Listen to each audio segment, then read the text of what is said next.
यहाँ पर आकर के वात्सल्य ग्राम स्वयं एक तीर्थ बन चुका है। वात्सल्य ग्राम में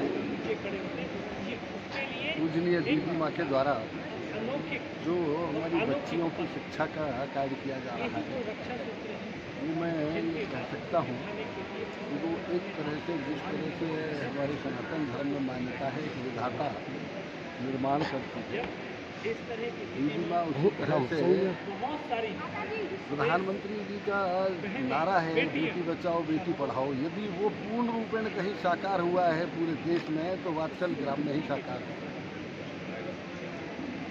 ऐसे अवसर पर रक्षा सूत्र का कार्यक्रम, जो रक्षा सूत्र एक सनातन धर्म का सबसे महत्वपूर्ण कार्यक्रम माना जाता है, जो हमारे बहादुर सैनिक वहाँ हैं उनको वो हमारी समृद्ध गुरुकुलम की बहन, वात्सल ग्राम की बहन रक्षा सूत्र मान है।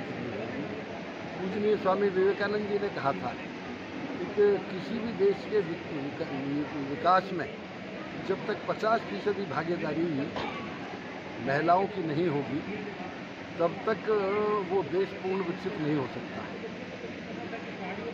आज देश विकास की ओर बढ़ रहा है और उसमें महिलाओं को और छात्राओं को विकसित करने में समृद्ध गुरुकुलम का, पूजनीय दीदी माँ का में शेष रह गए विद्यालय में शिक्षकों से राष्ट्र रक्षा सूत्र यात्रा तकरीबन 21 वर्षों से वात्सल्य ग्राम के आंगन से निकलती है। इसके पीछे उद्देश्य है कि जब भी कभी त्योहार का दिन आता है तो हमारे सैनिक बहुत भावुक होते हैं, क्योंकि वो परिवार से अलग होते हैं, परिवार से दूर होते हैं।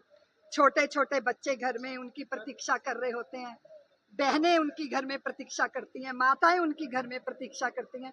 उन भावुक क्षणों में हम वीर सैनिकों को ये अनुभव करवाते हैं, ये जताते हैं कि आपको जिन्होंने जन्म दिया या आपके माँ की उदर से जो जन्मी वो भगनी आपकी वही भगनी नहीं है, पूरे भारत की पुत्रियां बेटियां आपकी बहन हैं जो आपके लिए रक्षा सूत्र लेके आई हैं।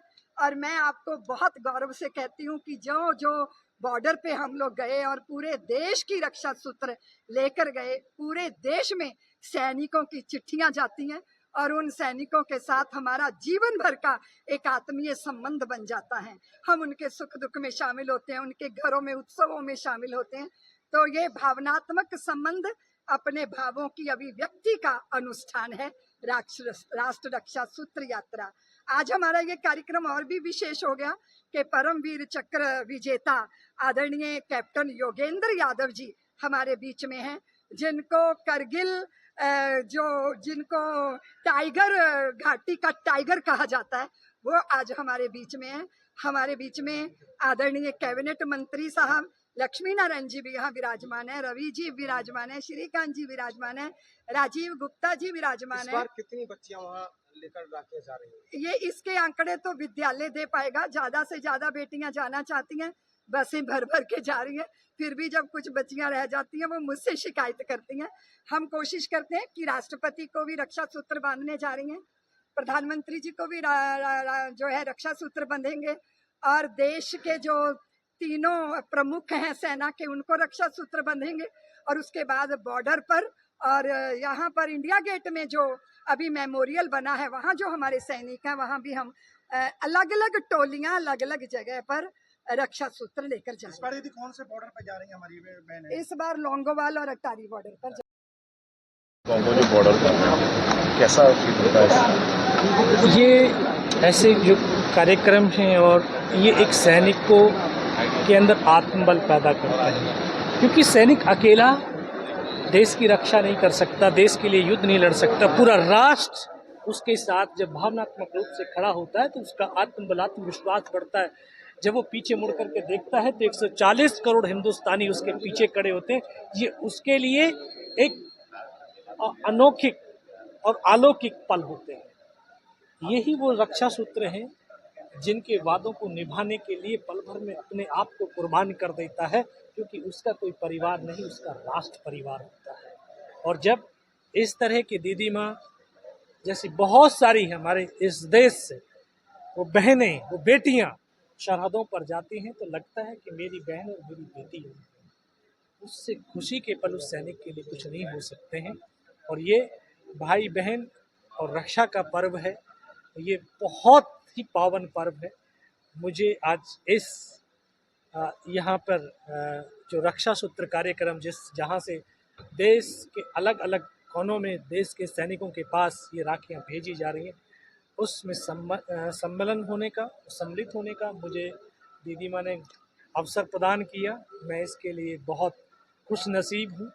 और क्योंकि मैंने भी पल जिए हैं लड़ाई के दौरान। दीदी चिट्ठियाँ जब आप लोगों ने लिखवा करके छोटे छोटे बच्चे भेजते थे, उनको बच्चों को तो नहीं पता था कि पहाड़ियों पर टैंक नहीं होते, तो वो सीधा बोलते थे अंकल हमारे लिए टैंक का खिलौना लेके आए।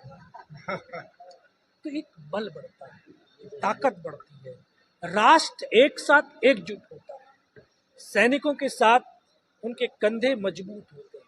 तो ये एक स्कूल में है बेटियों के आपने काफी मोटिवेट भी किया, क्या कहना चाहेंगे उन बच्चियों के लिए जो इस फील्ड में आगे बढ़ रही हैं? बहुत उनके लिए बहुत जो है गौरव की बात है। और ये हमारे राष्ट्र के गौरव की बात है कि आज बेटियां भी कंधे से कंधा मिलाकर के बेटों के साथ सरहदों पर खड़ी हैं। और फक्र होता है क्योंकि आज वो बेटियां नहीं लक्ष्मीबाई जैसी हैं जो हाथ में तलवार लेकर के दुश्मनों का खात्मा कर सकती हैं। तो आज वो बेटियां हाथों में बंदूक लेकर के दुश्मन की आंख में आंख डाल करके बात करती हैं और दुश्मन को थर्रा देती हैं। ऐसी बेटियां, ये राष्ट्र